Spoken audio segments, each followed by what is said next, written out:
Hey friendo, Steve here. Welcome back to the channel. I know I changed up the set a little bit more. There's a reason for it. I'm going to be doing some more involved videos with that set over there for the hot takes and the questions. For right now, I'm just going to go ahead and do this because it's easier to read them off my computer and show you guys all the hot takes. Let's go ahead and dive into it. First up, hello, empty bus seat.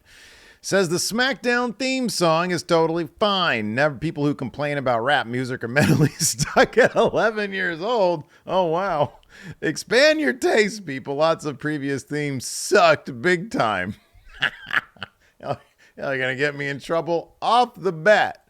All right, man, let's dive into this. I was considering doing a full-length video just on this topic alone because I saw a lot of, bitching about the new SmackDown theme song from Megan Thee Stallion.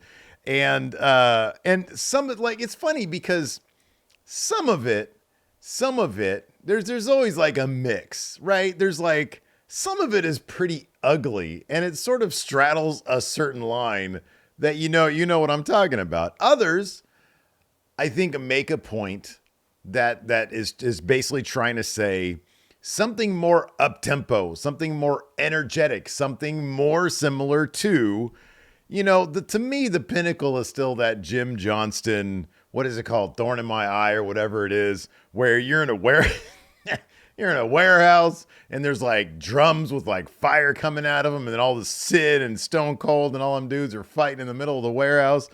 And then it cuts to pyro going off in the arena and everybody's holding up these super offensive signs and it's all college age people and girls are, well, we're not there anymore. That's not happening anymore. So here's the deal with this. There's a reason why WWE went with Megan Thee Stallion for the theme music to SmackDown. And it can be boiled down to one word: money. And another word: relevancy.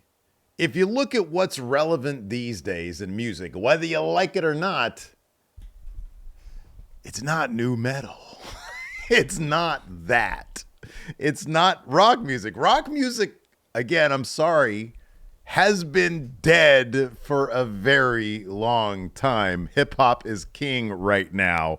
And if you guys want to know why that is, or at least the economics of why you don't get a lot of garage band type stuff, actual rock music with guitars and drums and stuff like that, you should check out a channel. It's a dude named Rick Beato, Beato.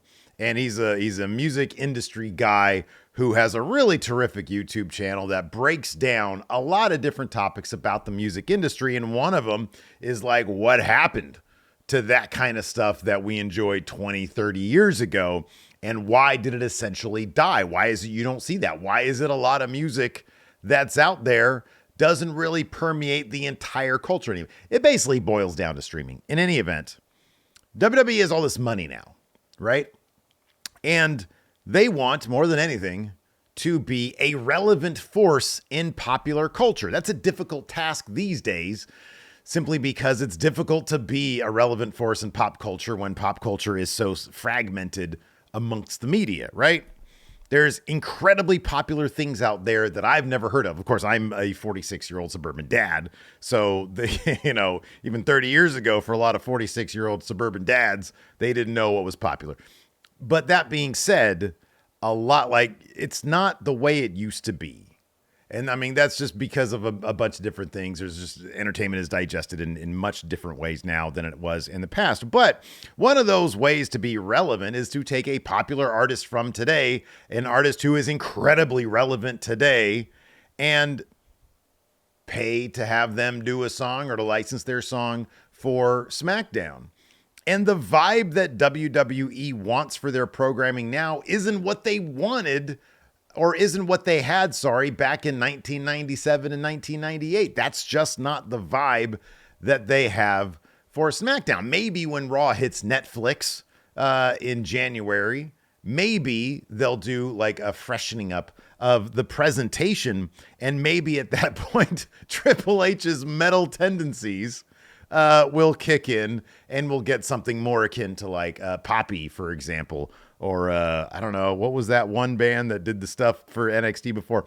NXT Black and Gold had a lot of really, really good music, but again, it wasn't the name sort of bands that were out there on a big level.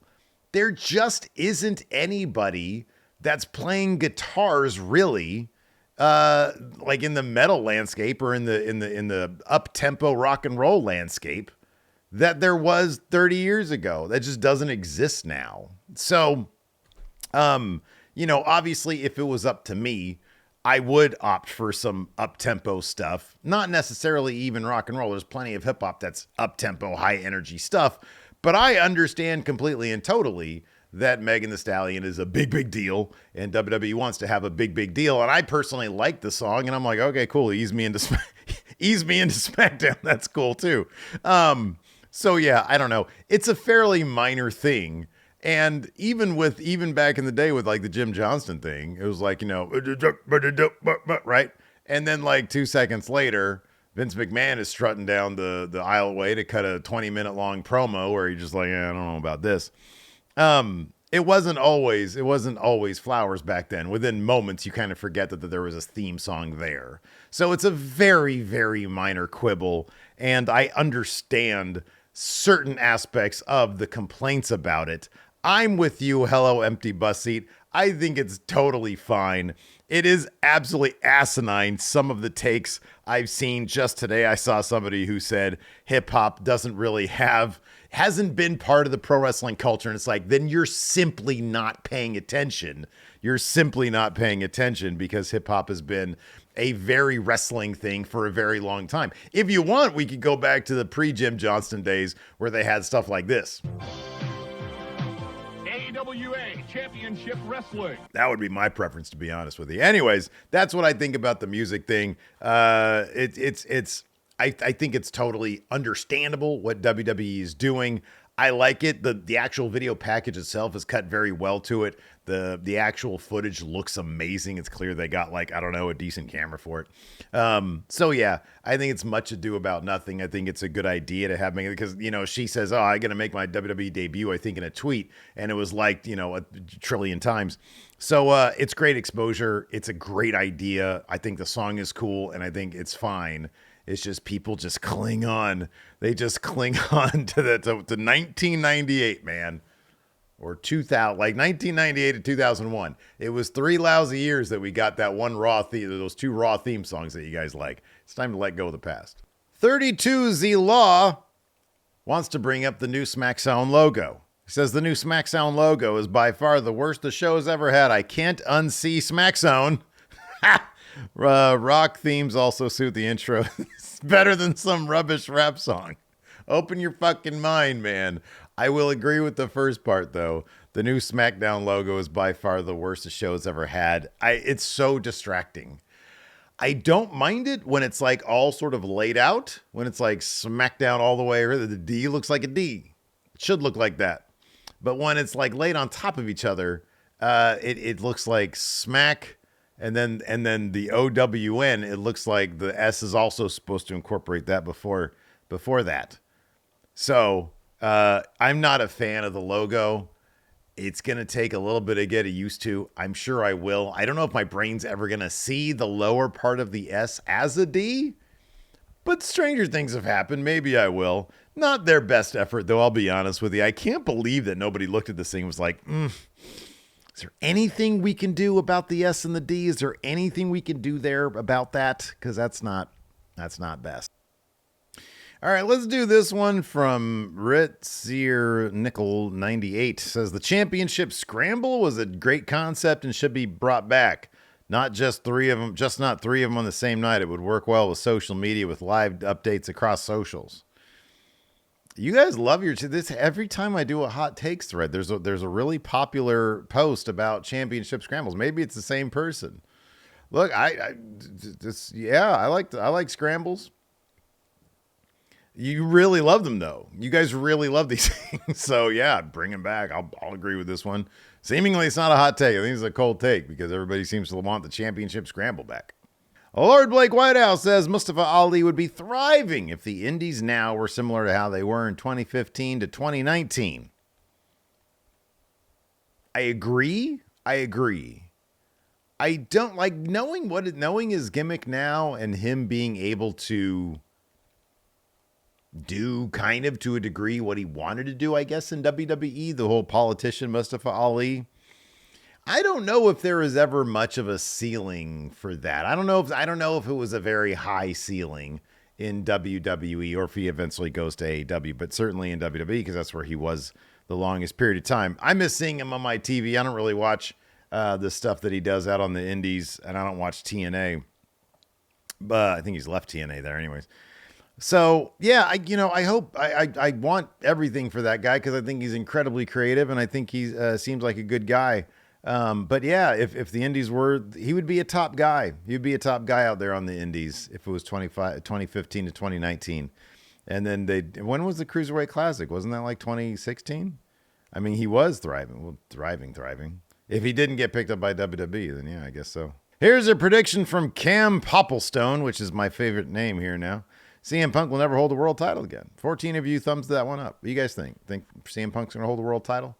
Boy, oh boy, you guys were not happy with my prediction that Drew McIntyre is going to win Hell in a Cell. A couple of rude comments. I had to hide them from the channel because it's a wrestling opinion. You shouldn't be an asshole about it.